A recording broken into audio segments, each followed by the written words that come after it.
Bonjour à toutes et à tous.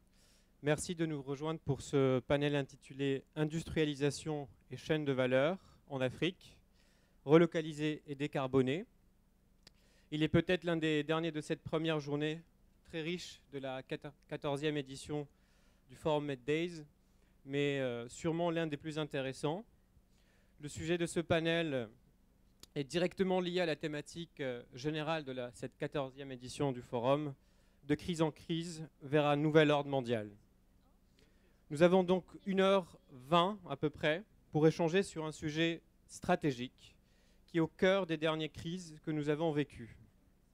Ces crises ont permis aux pays d'évaluer leur capacité à réagir et mettre en place des systèmes de réponse rapide face à une situation extraordinaire comme celle de la crise de la Covid-19.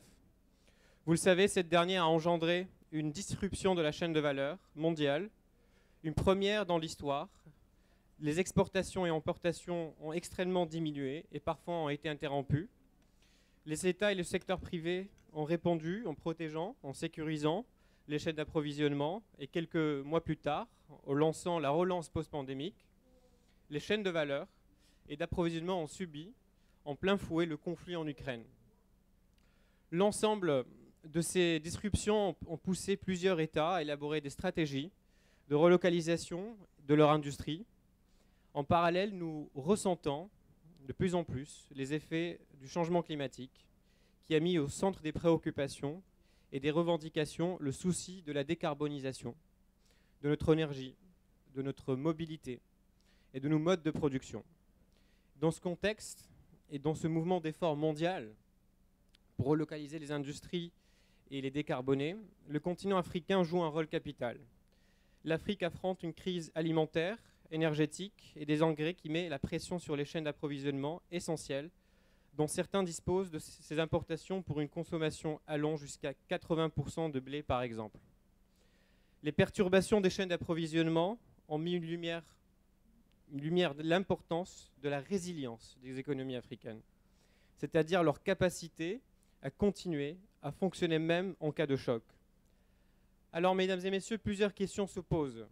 Les pays africains doivent-ils transformer cette situation de vulnérabilité en une opportunité pour repenser leur stratégie d'industrialisation, réduire leur dépendance aux chaînes de valeur internationales et donc capitaliser sur leurs chaînes de valeur régionales et donc intra-africaines? Eh bien, nous allons échanger ce soir sur tous ces enjeux et défis avec nos intervenants de grande qualité ici présents parmi nous. Monsieur Mohsin Semmar, vous avez une carrière très riche au sein de l'État et au sein du ministère du Commerce et de l'Industrie. Vous aviez été donc au cœur de la machine et de la conception des stratégies industrielles au Maroc. Aujourd'hui, vous êtes membre du comité d'administration de MEDS, qui, je rappelle, est un opérateur qui a pour mission de concevoir et de développer une nouvelle génération de zones d'activité industrielle. Vous êtes amené à développer des missions d'expertise pour le compte de l'État et des régions sous forme de maîtrise d'ouvrage déléguée sur toute la chaîne de valeur. Je rappelle que MEDS a lancé plusieurs projets de coopération sud depuis 2014 avec plusieurs pays d'Afrique comme le Mali, la Guinée et la Côte d'Ivoire. Bonjour. Monsieur Karim Hellel, vous êtes président du Concord International Investment, un des principaux gestionnaires de fonds de titres égyptiens dans le monde. Vous possédez une expertise largement reconnue dans la stratégie d'investissement, la finance et l'énergie. Monsieur Hellel, je rappelle qu'en 2012, vous avez reçu le Med-Days Business Award de l'Institut Amadeus. Soyez le bienvenu. Bonjour. Marjorie Saint-Lô, vous êtes depuis 2019 la directrice Côte d'Ivoire et Ghana de l'un des leaders mondiaux du transport, Uber, vous connaissez sans doute. Et au travers de votre carrière, vous avez accumulé des expériences notables dans le domaine des technologies, des télécommunications et des services financiers et de la mobilité. Avant de rejoindre Uber, vous avez accompagné Orange Côte d'Ivoire dans leur stratégie de croissance externe dans plusieurs secteurs en Afrique, de l'Ouest et en Afrique centrale, pendant presque 4 ans. Vous êtes aujourd'hui au cœur de la transformation numérique, de la mobilité des populations et de la maîtrise de l'écosystème de l'innovation en Afrique subsaharienne. Bonjour. Bonjour. Et donc, la première question en fait, que je voudrais vous poser, c'est face à ce constat qui est plein de défis et d'enjeux, quel est le regard en fait, que vous portez chacun dans votre expertise, de votre domaine? Peut-être Karim, si vous voulez commencer.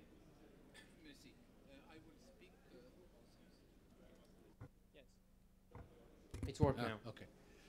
Thank you. I will speak in English. I better express myself in professional terms, that is in English.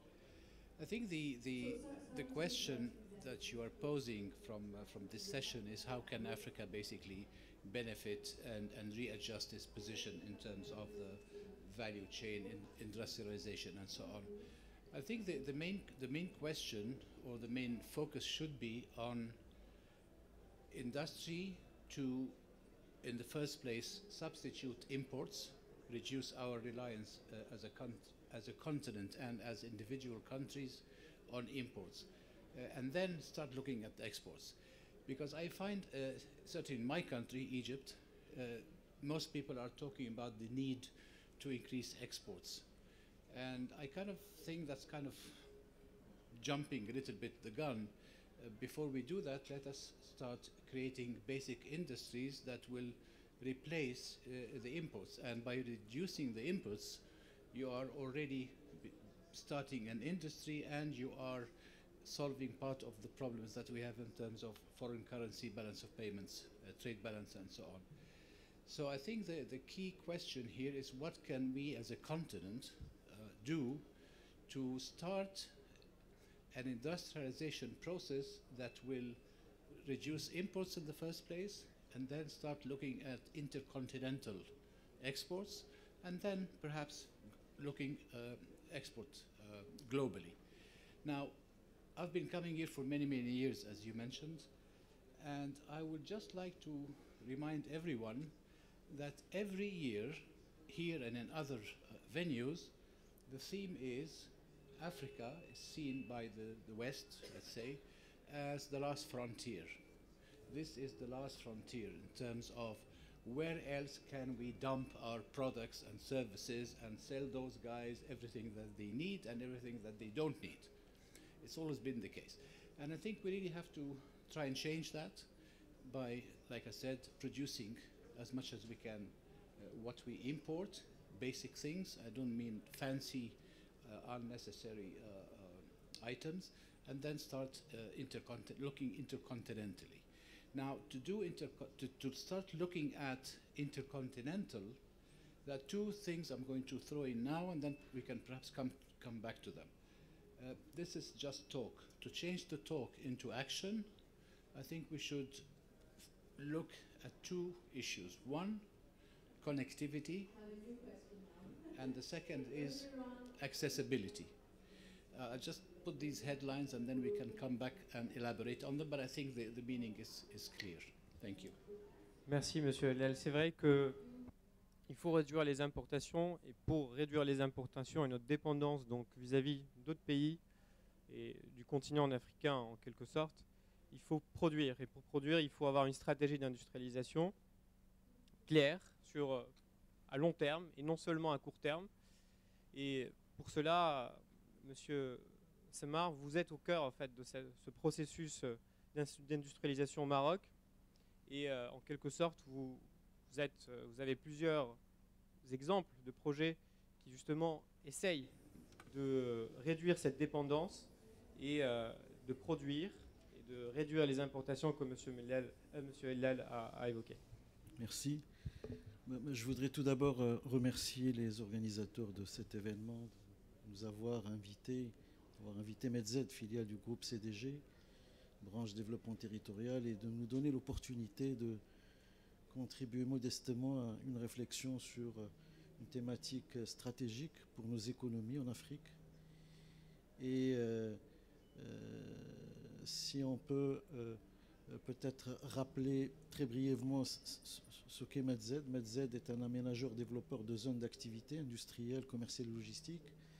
Et nous sommes positionnés depuis notre création à accompagner les stratégies sectorielles, dont la stratégie industrielle, depuis sa première version, le programme Émergence, en passant par le pacte pour l'émergence industrielle jusqu'au plan d'accélération industrielle. Et la démarche qui a été celle du ministère qui a la tutelle de ce secteur, et bien sûr de concert avec les parties prenantes, était une démarche holistique qui a traité le développement industriel dans sa globalité et en prenant en considération tous les prérequis de la compétitivité. Et dans ce cadre, le groupe CDG a été sollicité pour réaliser des zones, des espaces, des zones de nouvelle génération qui permettent de garantir l'infrastructure aux normes internationales, de garantir aussi la connectivité, les services de proximité, que ce soit le facility management ou le property management, et l'ancrage sur l'environnement urbain, mais aussi sur l'environnement, sur l'infrastructure du savoir et de la recherche. Et l'idée était, et la conviction à laquelle on est arrivé, c'était que l'État avait compris qu'il fallait faire des choix par rapport à des secteurs qui ont un grand potentiel de croissance et qui peuvent véritablement jouer le rôle de moteur de croissance de l'économie. 7 secteurs ont été identifiés, qui ont été baptisés métiers mondiaux du Maroc. Alors, ils étaient classés par ordre d'importance en termes de potentiel. On a l'outsourcing, l'automobile, l'aéronautique, l'électronique, le textile et cuir, l'industrie agroalimentaire et l'artisanat. Et ces 7 secteurs étaient développés, marketés, mais dans une logique d'intégration de la chaîne de valeur. Et donc, pour essayer de donner un maximum d'autonomie à ces secteurs et qu'ils puissent tirer tout le reste des autres secteurs. Et nous, en tant que CDG aménageur-développeur, on a été chargé dans le cadre du Team Maroc de réaliser des zones qui pourraient permettre à ces secteurs de se développer et de massifier la création de valeur et d'emplois au niveau de ces zones. Je peux citer le cas de l'automobile, un secteur qui aujourd'hui confirme que l'État a fait le bon choix, les bons arbitrages.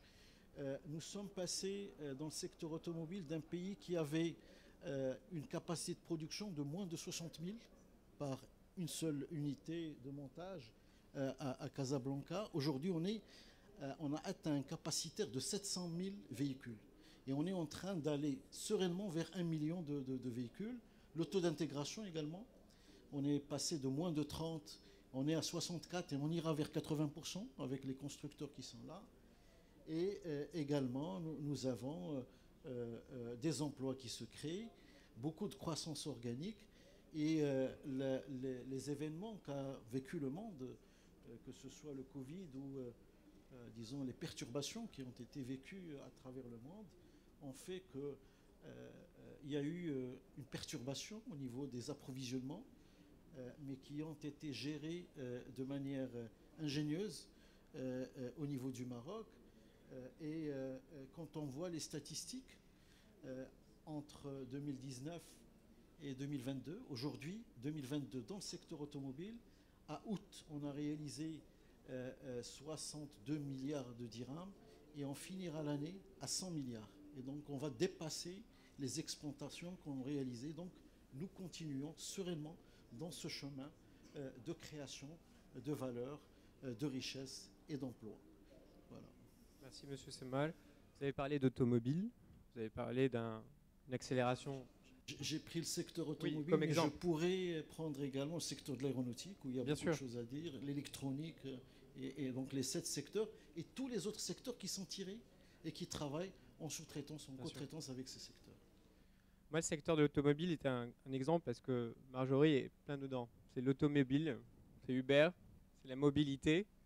Et donc, la crise Covid a joué aussi un rôle en Côte d'Ivoire, au Ghana. Donc, pour Uber, comment ça a été vécu, cette, je dirais pas rupture de la chaîne d'approvisionnement, mais quels sont les enjeux que vous avez vécu, les défis que vous avez su un peu répondre à un moment de crise?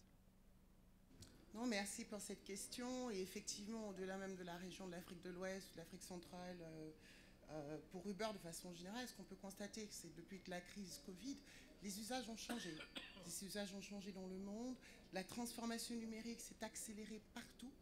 Et aussi, elle s'est fait ressentir en Afrique de l'Ouest et en Afrique centrale. Cette transformation, elle doit absolument être encouragée et accélérée. Effectivement, on a pu constater les bénéfices que ça peut apporter à la société, tant sur la disponibilité de produits et services via les livraisons, mais aussi en termes d'opportunités économiques que ça peut créer. Ce qui est aussi important, c'est que les évolutions technologiques vont très vite, et beaucoup plus vite que le cadre réglementaire dans lequel on opère. Donc il est important que les gouvernements dans lesquels on opère s'adaptent aussi et puissent accompagner cette réglementation nécessaire pour l'évolution de nos secteurs.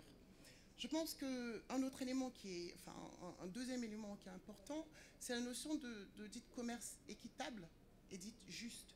Donc il est important aussi de niveler le terrain pour qu'il y a de l'équité finalement avec l'ensemble des acteurs des divers écosystèmes, qu'ils soient petits ou moyens. Ça m'amène à amener un autre élément qui est clé, on pourra en débattre un peu plus tard, c'est de dire que je pense que cette quatrième révolution industrielle va voir la naissance de champions locaux, africains, mais ça ne veut pas pour autant dire que la place des groupes internationaux va disparaître. Bien au contraire.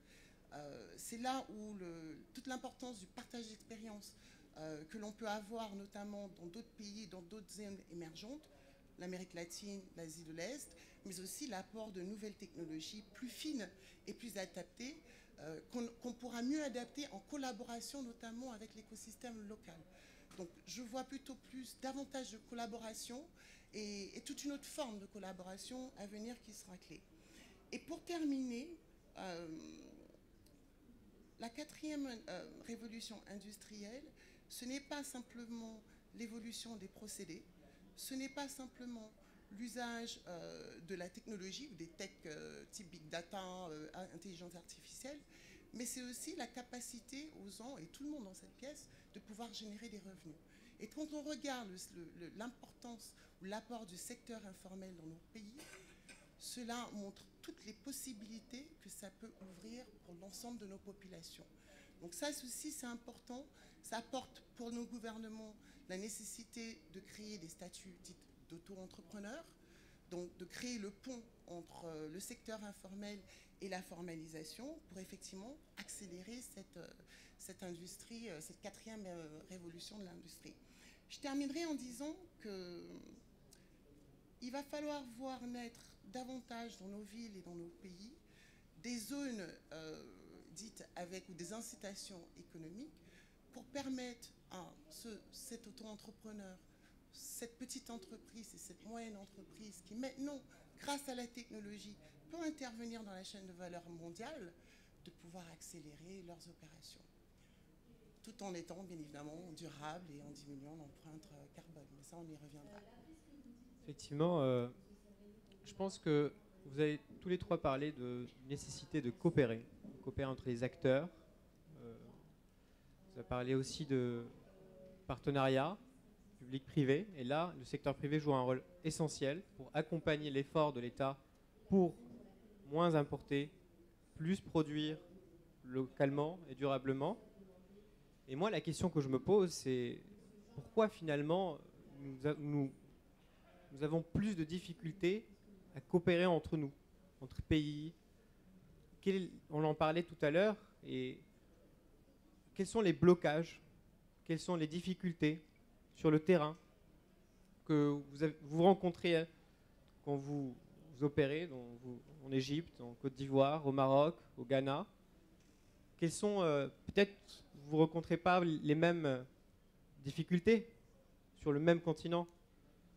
Donc, Monsieur Eldal, peut-être en Égypte ou peut-être ailleurs, quelles sont les difficultés que vous identifiez? Thank you.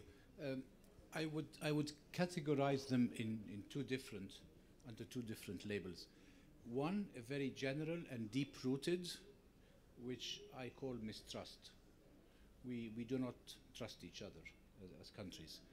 I mean Arabs or Africans and so on. And the best example of what I'm saying is if I want to go to any African country as an Egyptian, I need a visa. And anybody wants to come to Egypt, most people will need a visa, and it's an arduous task, it's complicated, takes time. There's no reason for that. The only explanation is that we don't trust each other to open the doors. Even between Arab countries, I still need a visa to go anywhere almost. So that's one, and that's a psychological, historical thing that we need to first accept that it exists so that we start to deal with it. Secondly, from a more practical point of view, and that is the connectivity and accessibility. I had to go to an event in Abidjan a few years ago from Cairo, and the travel agent told me, okay, you have 3 options: Paris, Dubai, or Tunisia. And I'm like, has Côte d'Ivoire changed its position on the map because it's kind of right there? But that's the way it is, and I think this holds true for most travel within the continent. So one practical element that we should look at, I want to invoke what I call the pan factor, pan-African airlines, pan-African airlines, so that we can all move around in the continent freely and easily, and not cheaply, but budget, you know. Pan-African railway. Why not? It's not easy, I understand, but it has to start somewhere. And that actually goes beyond that to finance, because everything we're talking about will need tremendous amount of capital, a lot of capital. Are we going to continue to depend on the World Bank, IFC, IMF, whatever, international, and basically play by their rules, which in many, many cases are not necessarily the good ones for the country? Egypt is a good example. Or are we going to start looking within ourselves as a continent?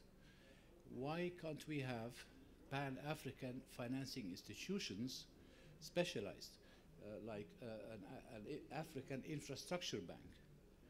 We all talk about how many trillions Africa needs to build its infrastructure, but nobody actually said, where is this money coming from? It's not coming from international banks, that's for sure. So we need to do it. There's a lot of wealth within the continent. We need to be able to direct it. Why can't we have an African venture capital, an African angel, to cover the needs of all these upcoming asset classes that up till now depend on the international capital markets, let's say. We saw the Asian Infrastructure Investment Bank, which was set up a few years ago. Asia, as a continent, is not a poor continent. It has some of the biggest economies in the world. Yet, they saw the need to create an international or inter-Asian financial institutions to fund infrastructure projects primarily in Asia. So I really don't understand how come we do not even begin to think about that when our biggest problem in the continent is the infrastructure that can support our industrial ambitions and the rest of it. We already have 2, I think, very good examples: African Development Bank and Africa Exim Bank. I think they did a great job within their limitations, and they could be used as a model in different sectors. So when we think about industry, industrialization, decarbonization, whatever it is, we also need to equally pay attention to the solution and see how we can make that solution continental, within our continent. You do not want to be subject of conditions that are imposed on you according to the criteria, the vision, the experience of a much more advanced economy. It just doesn't work. Yet, this is what we are being subjected to. We need to change that. Merci. Marjorie, les difficultés que tu vois, c'est les mêmes, tu les partages? Alors, Oui, bien, enfin, de façon générale, je pense que sur le plan de la coopération, personnellement, je ne peux pas dire qu'on a de la difficulté. Quand je regarde l'expérience qu'on a eue en Côte d'Ivoire, qui a été une expérience où on a eu une stratégie d'inclusion, on a travaillé les premiers véhicules sur nos plateformes, c'était des taxis. Ça a été d'abord signe d'une collaboration très forte dès le départ. On a créé un événement de l'écosystème qui rassemble l'ensemble des acteurs en Côte d'Ivoire autour de la mobilité urbaine, avec lequel le ministère du Transport est parrain, qui aujourd'hui va bénéficier d'une coopération technique qui va permettre de perdurer cet événement, parce que justement, ils ont compris que c'est l'endroit où on partage les meilleures pratiques et on est en mesure de collaborer avec tout le monde. Cela étant, je pense que de façon générale, et c'est là où je rejoins mon copain Élise, c'est de dire que dans notre région, il y a quand même des questions fortes en termes d'infrastructures, en termes de plus proche de mon secteur d'inclusion financière. Et c'est là où effectivement il y a beaucoup de chemin à faire. C'est là où je pense qu'en collaborant, on peut trouver des solutions qui sont, comme il le dit, scalable, donc applicables à tous nos pays, en se mettant ensemble. Donc je pense que de par notre expérience, on a commencé, on a entamé cette marche-là, mais ça doit être quelque chose qui doit être contagieux pour l'ensemble des acteurs de nos pays.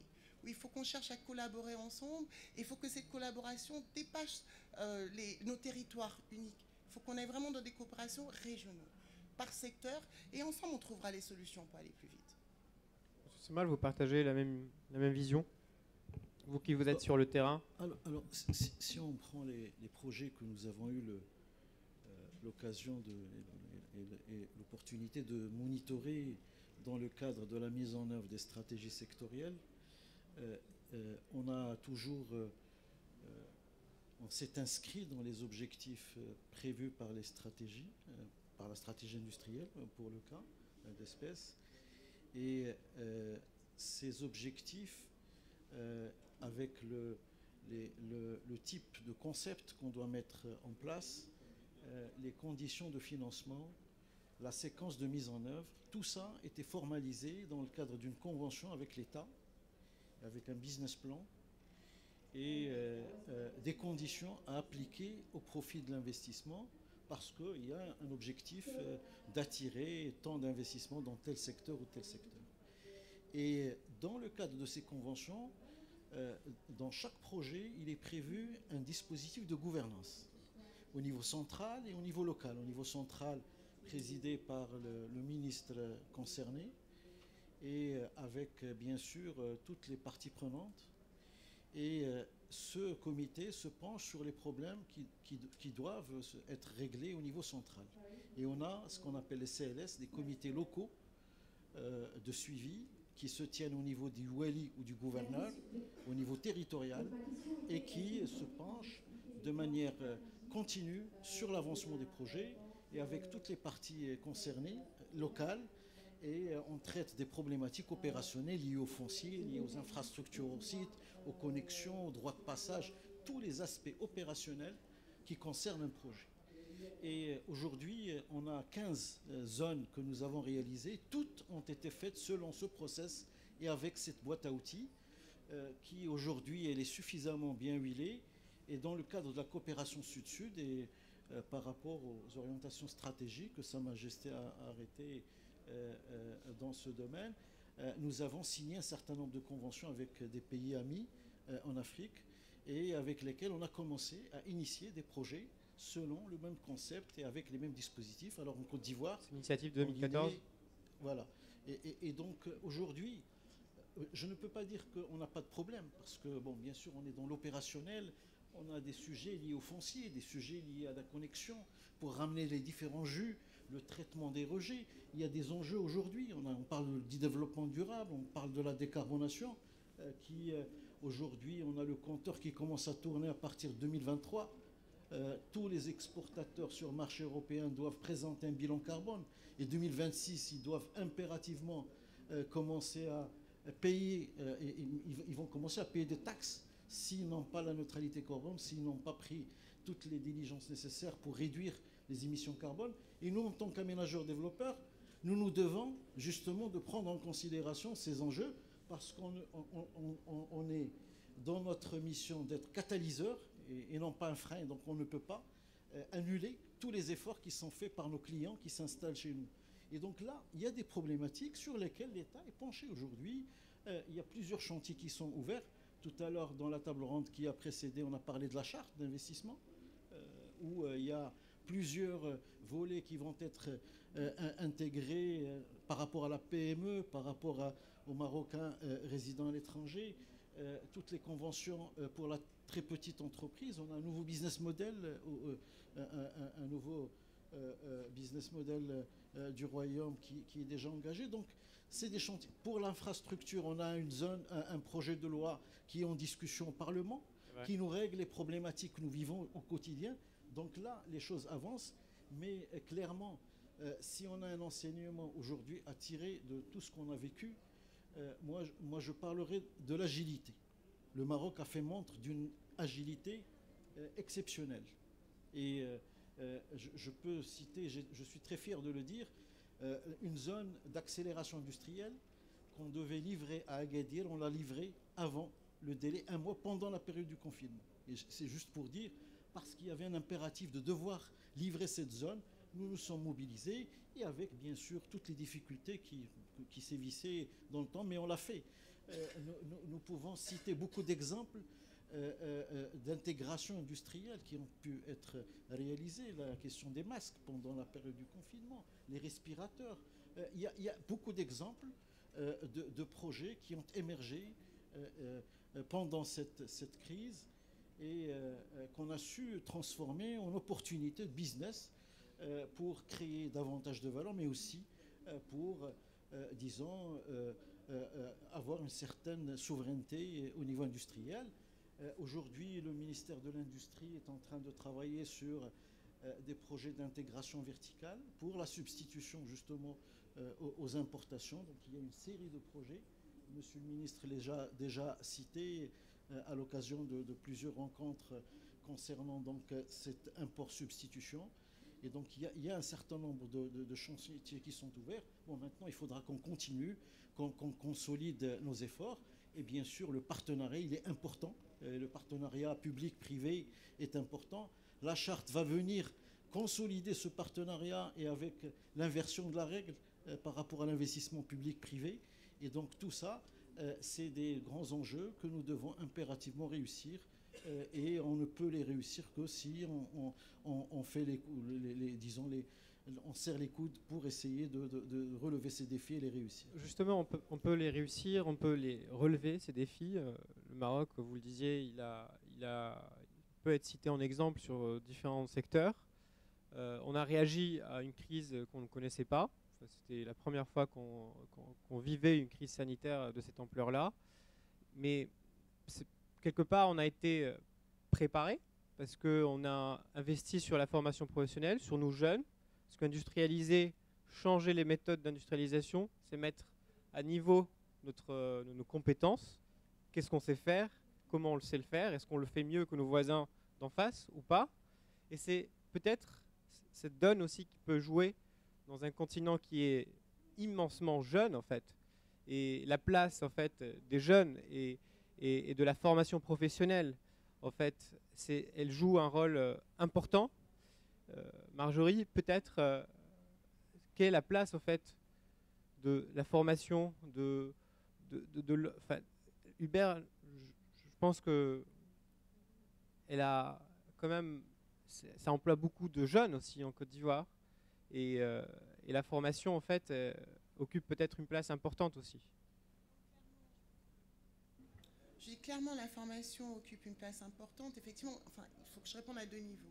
Effectivement, les gens qui travaillent chez Uber, et il y a les partenaires avec lesquels on opère.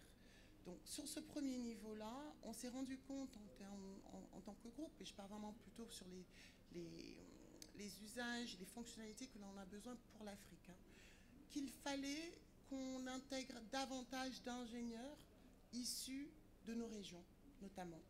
Et ça fait partie des sujets sur lesquels on est en train de se pencher en ce moment, c'est de voir comment on arrive à créer des ponts avec les universités de nos régions pour qu'ils puissent justement s'intégrer dans cette masse de 7 à 8 000 ingénieurs que l'on a chez Uber.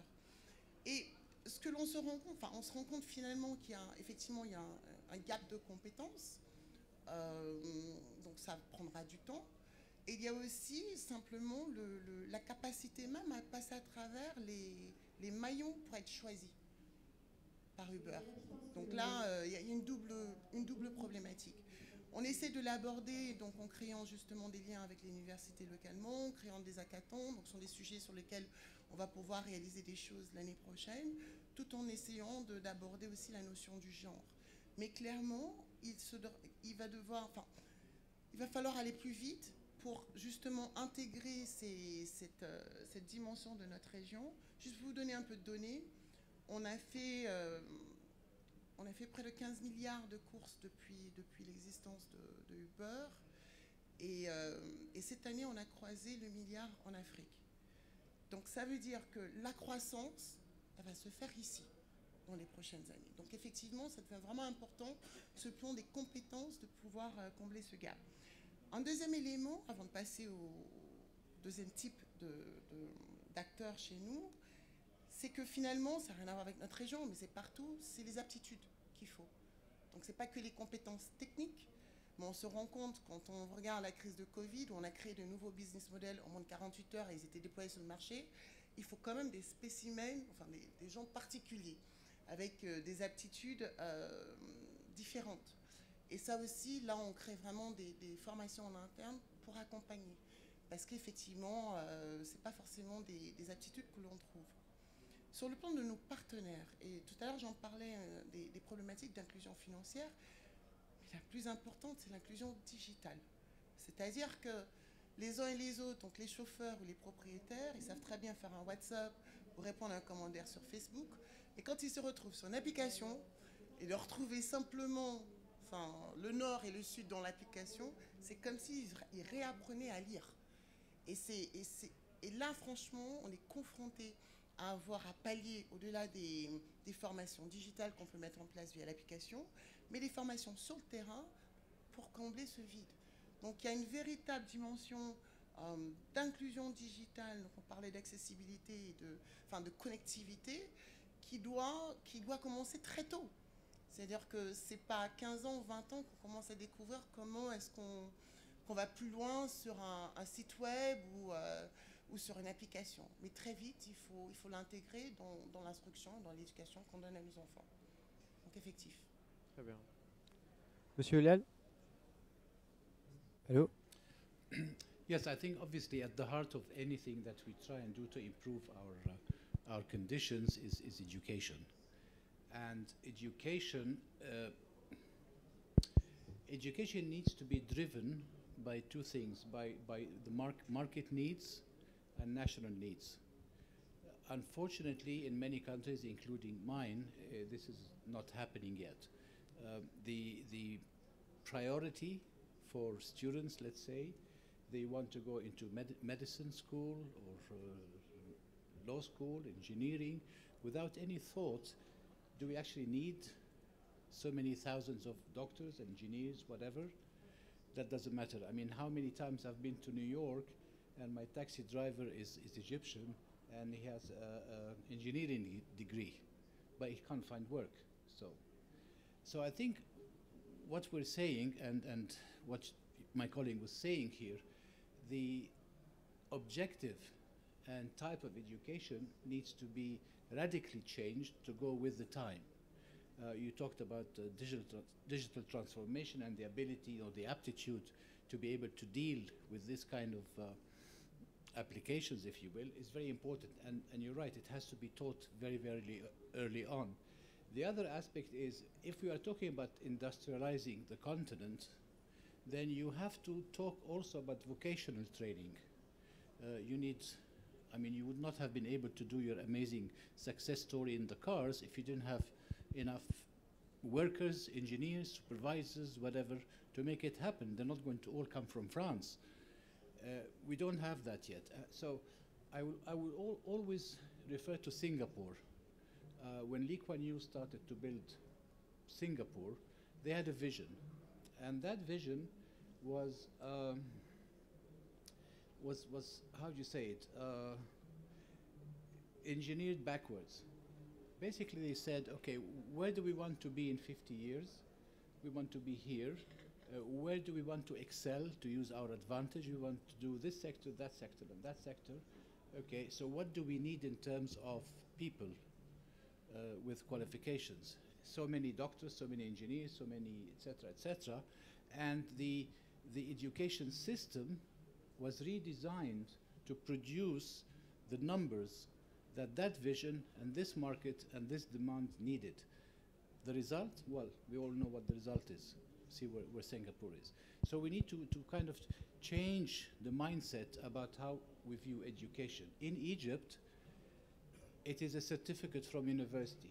This is the objective. It doesn't matter if I can't get a job or if I get a job that pays nothing. We need to see what the market needs and what do we need as a nation to fulfill our aspiration. And our aspiration as a nation, any government, is to improve the quality of life for its citizens. And that entails, in the most part, creating productive jobs. So we have to redesign our education systems to achieve that. Excusez-moi.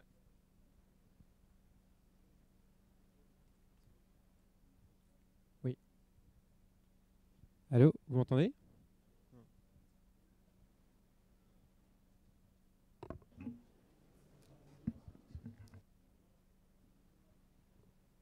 Ouais, merci.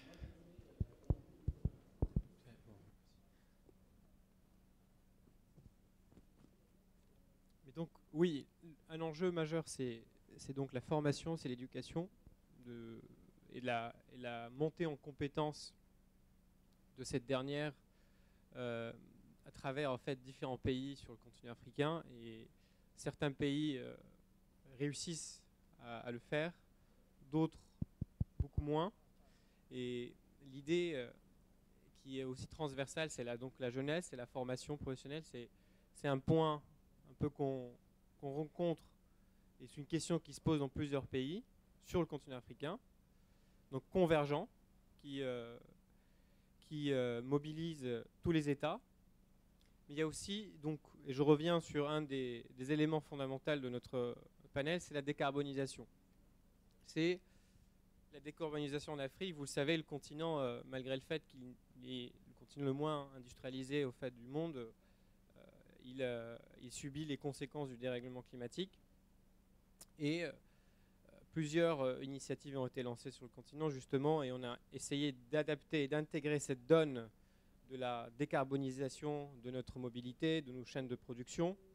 Et plusieurs voix s'élèvent pour dire qu'il ne faut pas mener la révolution industrielle de l'Afrique comme l'Europe l'a fait en avant. Et il faut en amont intégrer cette donne pour justement s'inscrire en fait dans les objectifs de développement et surtout sur les objectifs de la COP26 que je rappelle a lieu cette semaine en Égypte. Et donc cette nouvelle donne, elle doit être prise en compte sur toute la chaîne de valeur, que ce soit régionale, mais aussi au niveau mondial. Vous êtes tous les trois conscients en fait de ce sujet. Vous le prenez en compte dans les projets que vous menez dans les différents pays. Peut-être nous dire comment elle est prise en compte en fait la décarbonisation dans la conception, dans l'application en fait des projets qui sont en train d'émerger, et comment en fait cette donne est conçue. Je vais revenir juste par rapport à la formation. Je vais juste une petite parenthèse par rapport à la formation, bien sûr, bien sûr. Qui est également un élément majeur au niveau de nos projets. Et je disais tout à l'heure que la conceptualisation des projets se faisait dans le cadre d'une vision holistique. J'ai parlé de l'infrastructure et j'ai parlé aussi de l'infrastructure du savoir et de la recherche.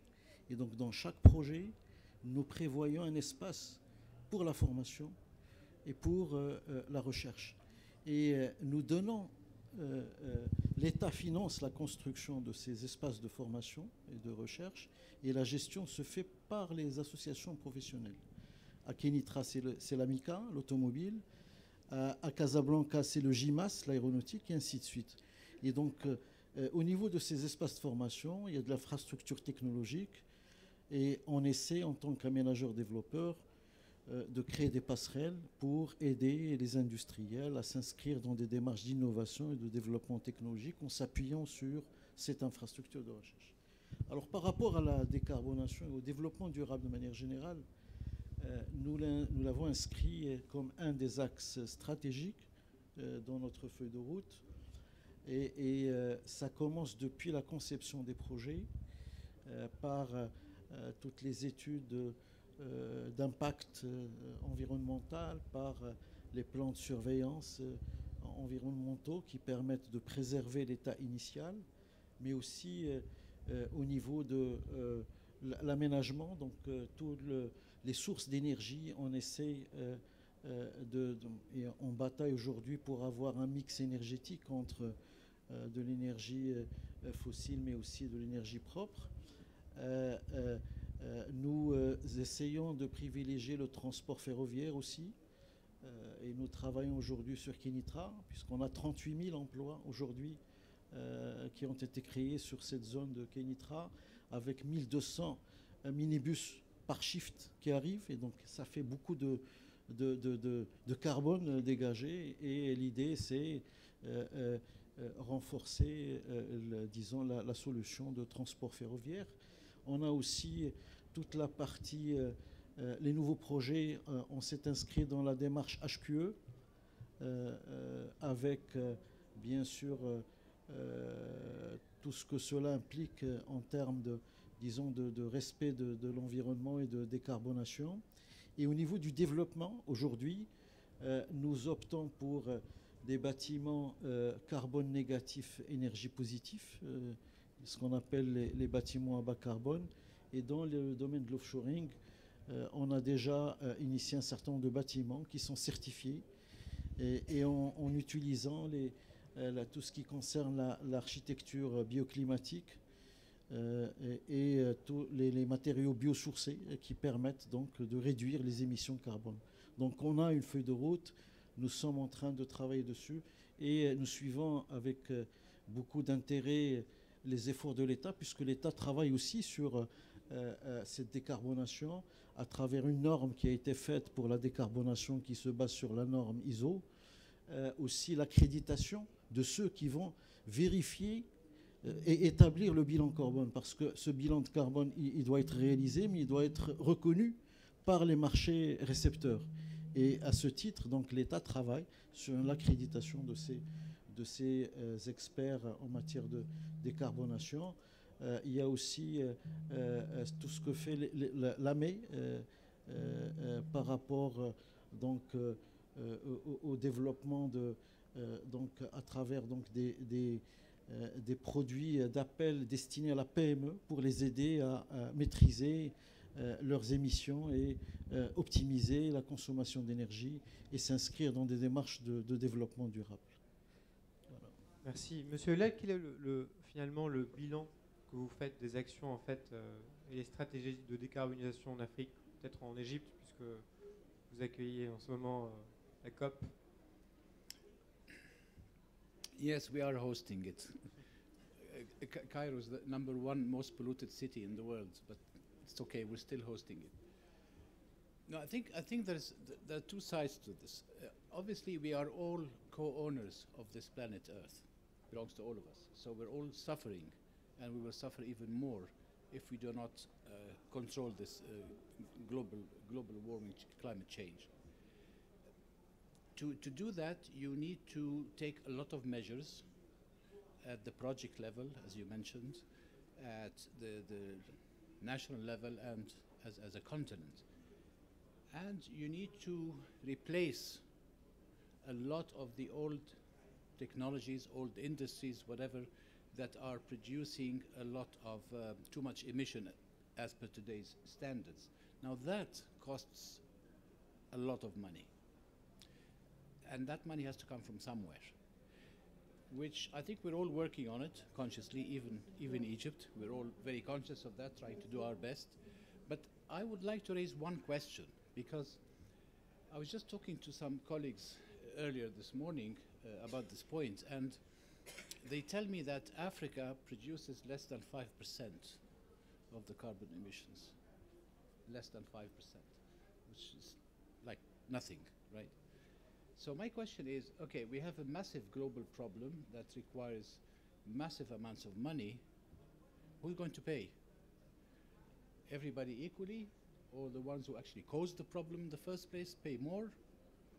We have to think about that, because I don't think it's right that developing countries, such as my country, such as most of Africa, have to bear the cost all by themselves for a crime they did not commit. That's really what I'm saying. I don't know if anybody has actually addressed this point, but I think it's a very important point. Given the amount of money that you're talking about to be able to not reduce, but put a check on it before you actually start to reduce. Who's going to pay for it? I didn't do it. Why should I pay for it? If you see what I mean. Oui, cette question est intéressante parce que ça peut soulever aussi une autre question par d'autres commentateurs et analystes. C'est si on n'est pas responsable de l'augmentation de la température mondiale parce que l'industrialisation elle s'est faite ailleurs qu'en Afrique. On est peut-être on est le continent qui émet le moins de CO2, peut-être parce qu'on n'a pas la capacité de le faire. Et si on a la capacité aujourd'hui de le faire, parce qu'on a les compétences dans différents pays, parce qu'on coopère de mieux en mieux, malgré les difficultés, comment, à travers l'innovation, à travers les technologies, on peut mener notre révolution industrielle, montrer qu'on peut finalement faire beaucoup mieux que d'autres pays, en Europe ou ailleurs finalement, simplement.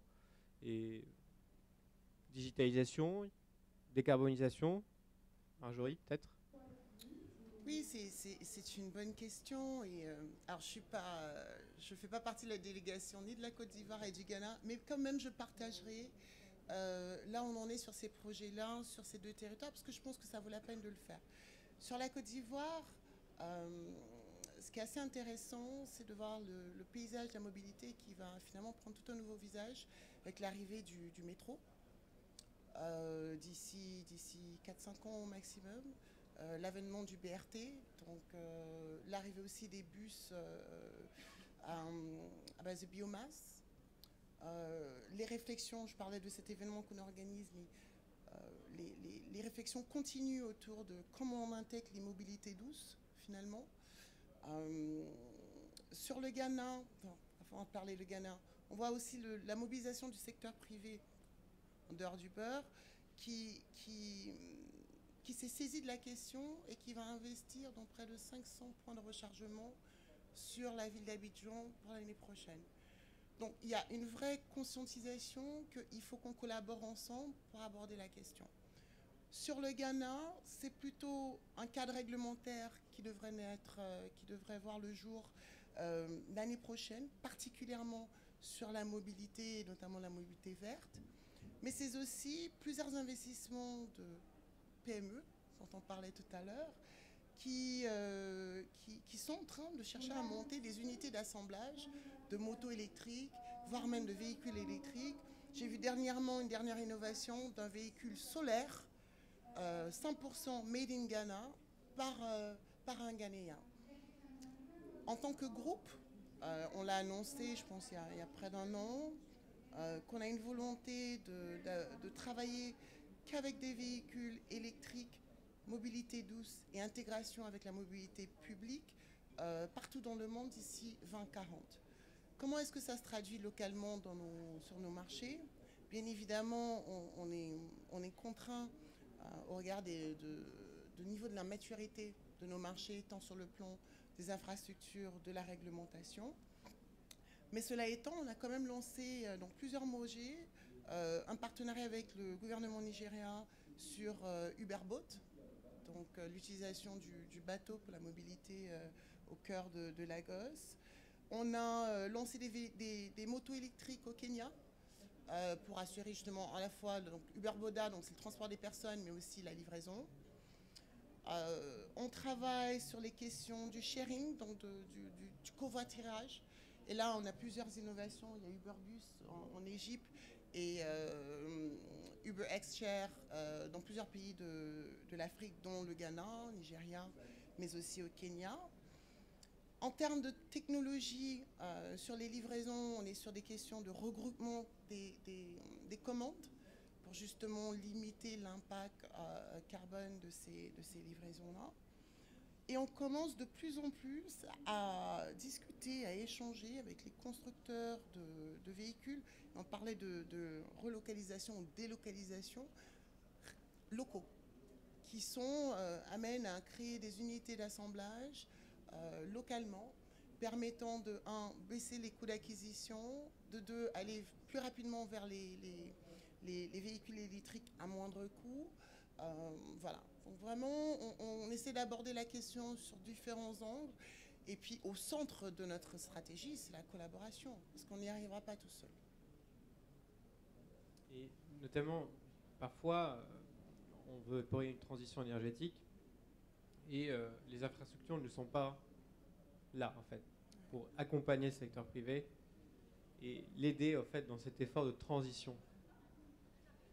Je ne sais pas, peut-être sur le cas du Maroc ou sur d'autres projets que vous accompagnez en Guinée, au Mali ou ailleurs, est-ce que vous avez identifié, en fait, cette difficulté pour mener à bien des transitions énergétiques, pour intégrer la notion de décarboner? Je passerai après la parole donc, au public pour qu'on puisse échanger. Au niveau des coopérations que nous avons avec l'Afrique, aujourd'hui, la plus avancée est celle avec Guinée-Conakry, où on a fait de l'assistance pour analyser le potentiel, définir les moteurs territoriaux de croissance. On les a aidés aussi à scorer plusieurs terrains et faire ressortir celui qui présenterait les meilleures aptitudes pour abriter un projet de zone d'activité par rapport au secteur à fort potentiel de croissance. Et on est allé discuter avec les gestionnaires des réseaux pour essayer d'optimiser au maximum l'effort de l'État en matière d'infrastructure hors site et faire converger la planification, que ce soit de l'infrastructure de communication, l'infrastructure télécom ou l'infrastructure électrique, et mettre dans le radar ce projet de manière à ce qu'il puisse bénéficier de ces infrastructures sans qu'il soit appelé à les générer ex nihilo, et ça renchérirait de manière substantielle donc le coût du projet, le coût de revient et donc le prix à pratiquer aux investisseurs. Et donc nous avançons dans cette démarche. L'étude que nous les avons aidés à réaliser a pu leur permettre d'obtenir un financement de l'ABADEA. Et donc aujourd'hui, nous serons rémunérés pour l'expertise que nous avons apportée à travers ce financement. Et là, j'aimerais ouvrir une parenthèse par rapport au financement de formulation des projets. Aujourd'hui, cette phase d'amorçage des projets, elle est vitale pour que les projets prennent forme et soient définis, conceptualisés et soient transformés en un dossier à présenter à des bailleurs de fonds. Aujourd'hui, dans beaucoup de pays avec lesquels on discute, on a une idée de projet, mais ça se limite à une fiche technique, alors que, bon, bien sûr, un bailleur de fonds, il a besoin d'une étude de faisabilité qui démontre le potentiel, le marché, le concept, etc. Et donc, dans cette réflexion, on a intégré, disons bien sûr, le mix énergétique, tout ce qui concerne le développement durable, et bien sûr la partie innovation. Et en Afrique, il y a ce besoin. Il y a beaucoup d'entreprises dans l'informel qui ont besoin d'être accompagnées pour pouvoir passer au formel. Il y a aussi l'université qui produit des compétences avec des idées de projet Et on leur a préconisé des incubateurs qui abriteraient des idées dont la viabilité technique est confirmée, mais qui ont besoin de confirmer leur viabilité économique et financière, de manière à ce qu'ils puissent être formalisés en projet.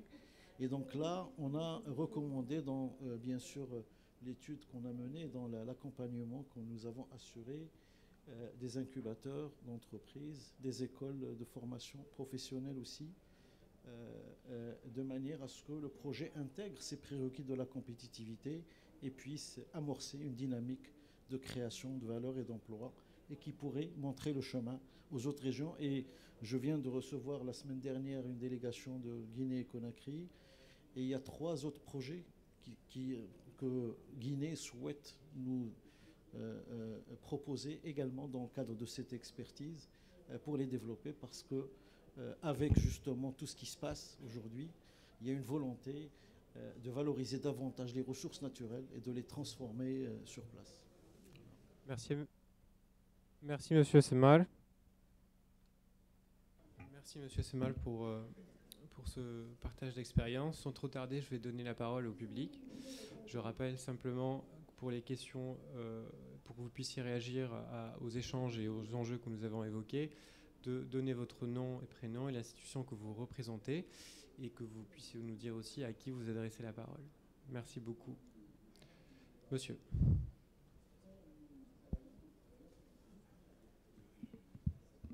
Merci.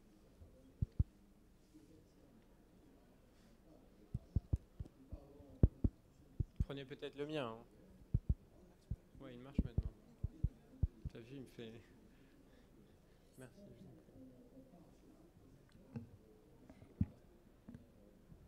Merci, Monsieur le Président. Je présente Dr Abdelhafid Oualalo, vice-président de l'Institut marocain des relations internationales. C'est un institut indépendant au Maroc, un think tank.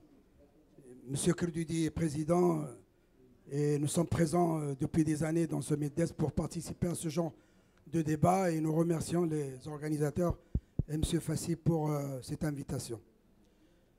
Je voudrais m'adresser à Monsieur Smar, qui nous a dit beaucoup de choses.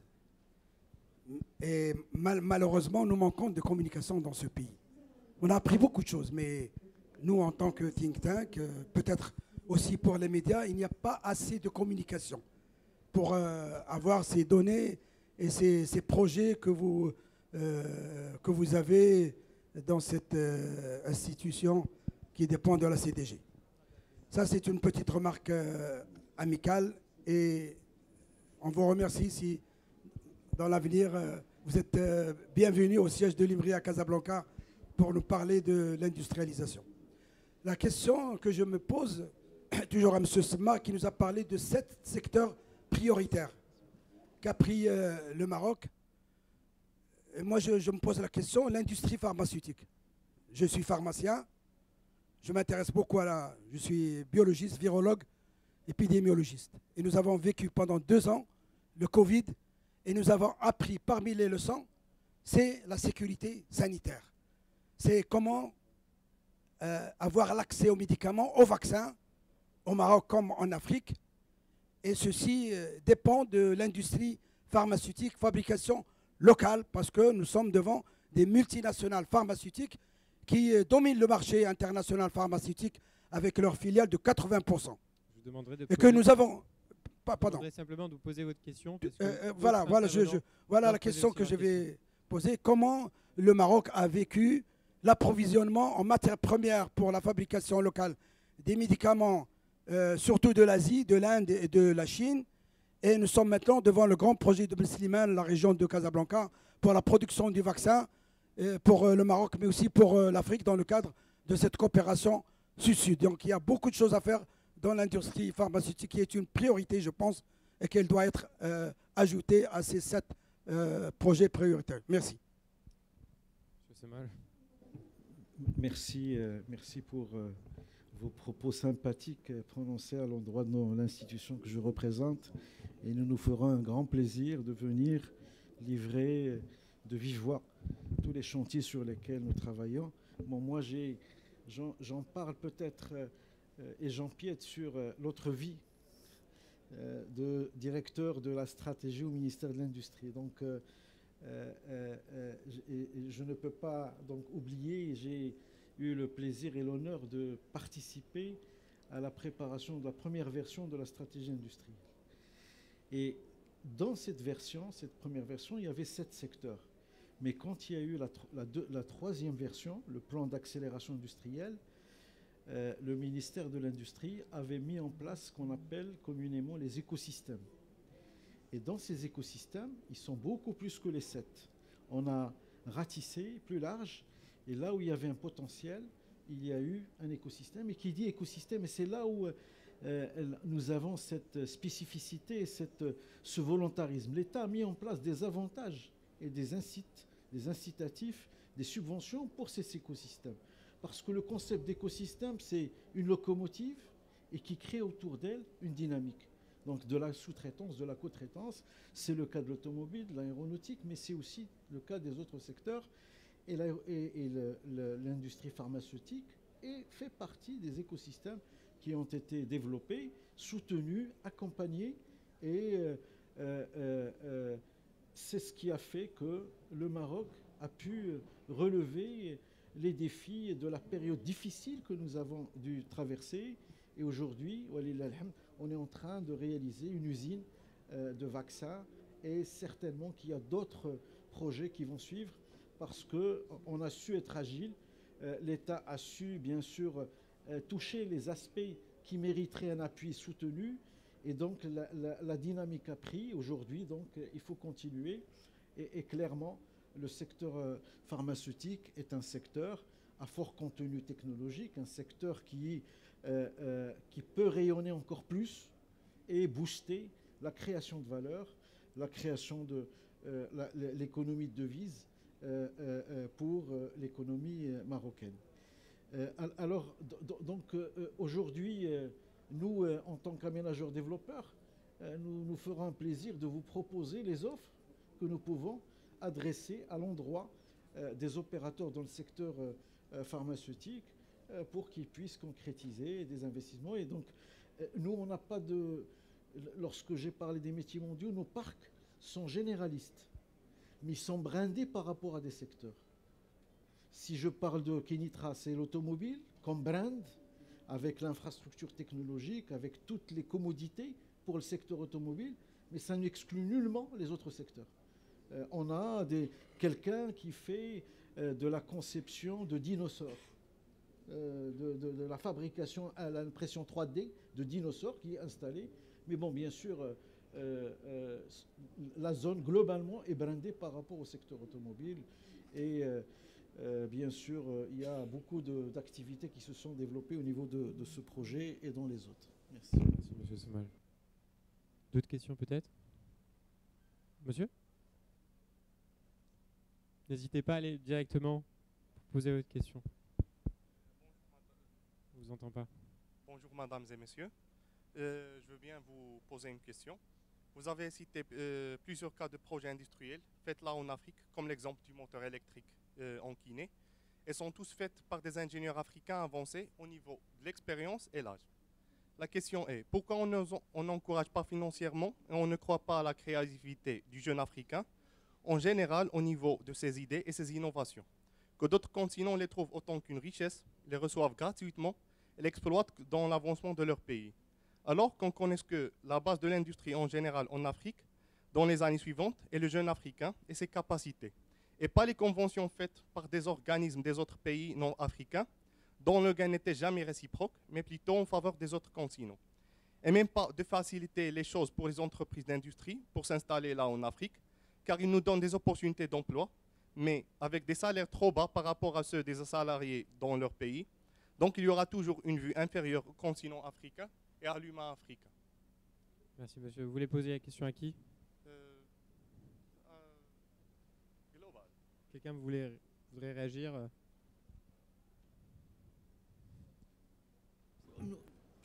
Bon, nous, par rapport au cas du Royaume du Maroc, nous sommes, disons, nous traitons la grande entreprise, la PME et la très petite entreprise. Et donc les jeunes poussent, les jeunes promoteurs,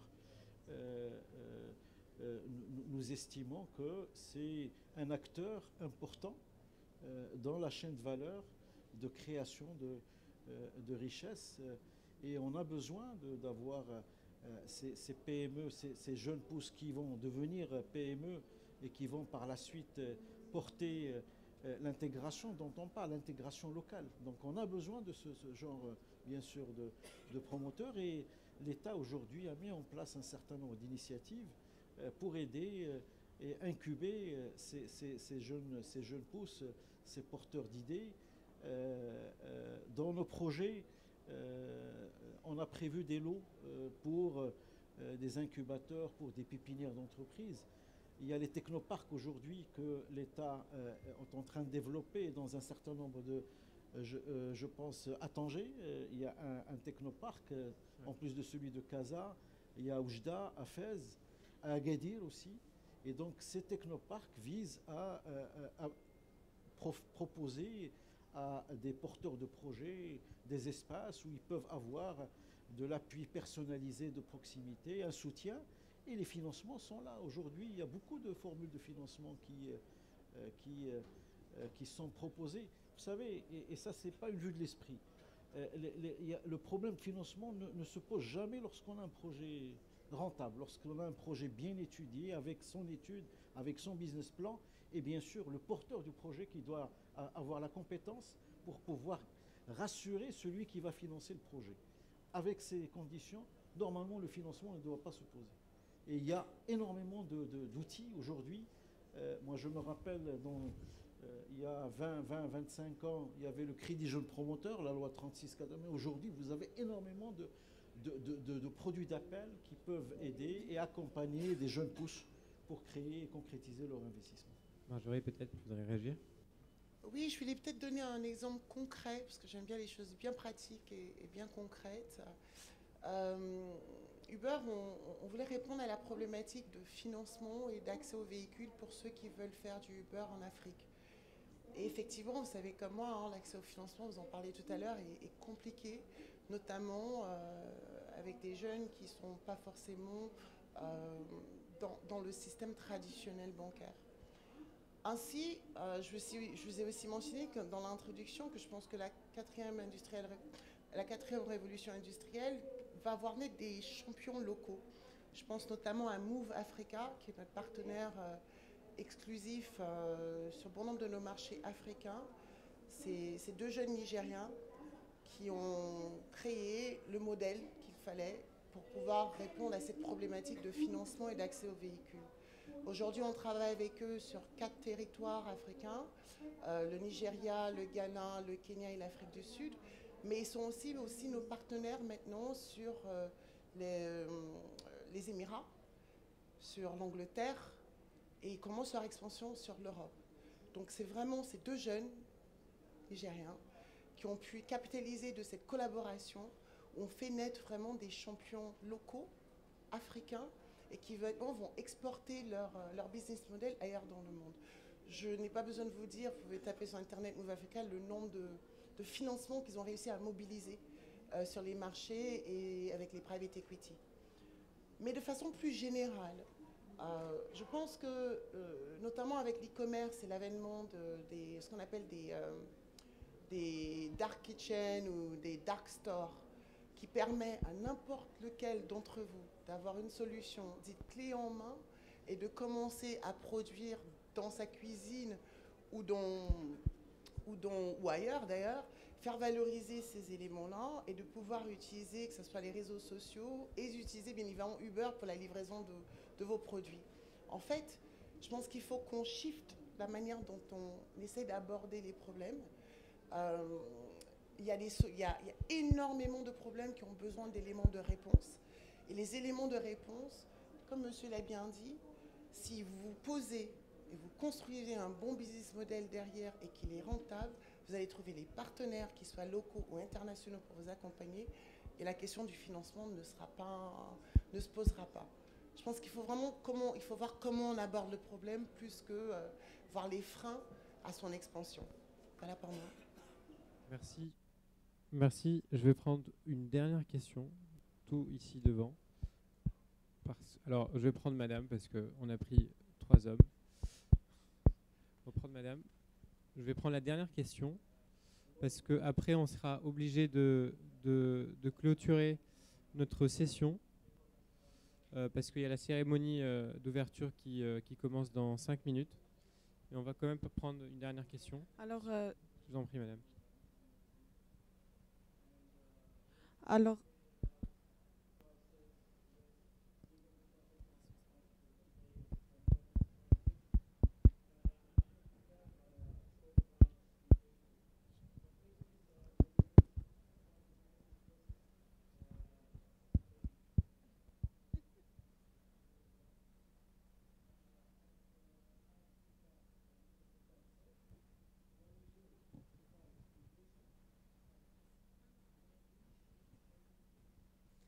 Alors, je m'appelle Oumaima El Hachimi, étudiante à l'EMSI Tanger, École marocaine des sciences d'ingénieur. Ma question, c'est le secteur de l'automobile au Maroc peut être le nouveau moteur économique de l'Afrique, c'est-à-dire est-ce que le Maroc maintient vraiment son leadership dans l'industrie automobile africaine? Madame Saint-Lô.